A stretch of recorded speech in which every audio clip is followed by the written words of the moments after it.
sont en place, s'il vous plaît. Je m'en vais, mais l'État demeure. Action.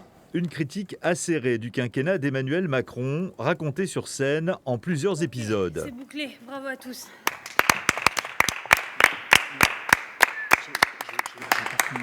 Ah bah tu la publieras sur le web, on s'en fout.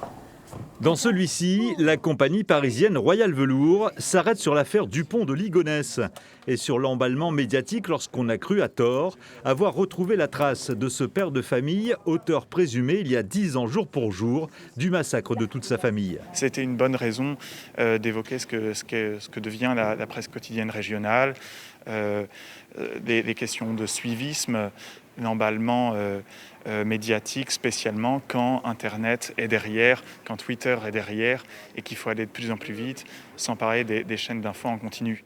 Pointant du doigt la communication politique à travers les médias, ce projet aurait dû voir le jour depuis des mois.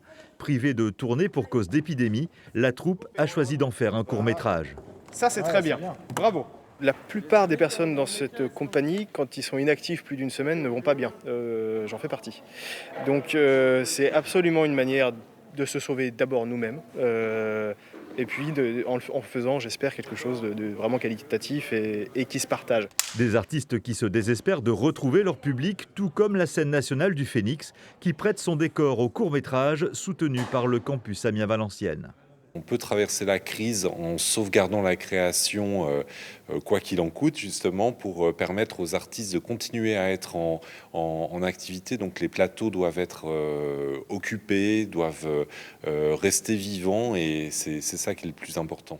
Résultat à découvrir sur les plateformes de diffusion avant la fin de l'année. Une histoire dans laquelle, nous dit l'auteur, tout est vrai, sauf ce qui est faux. Ok, merci beaucoup.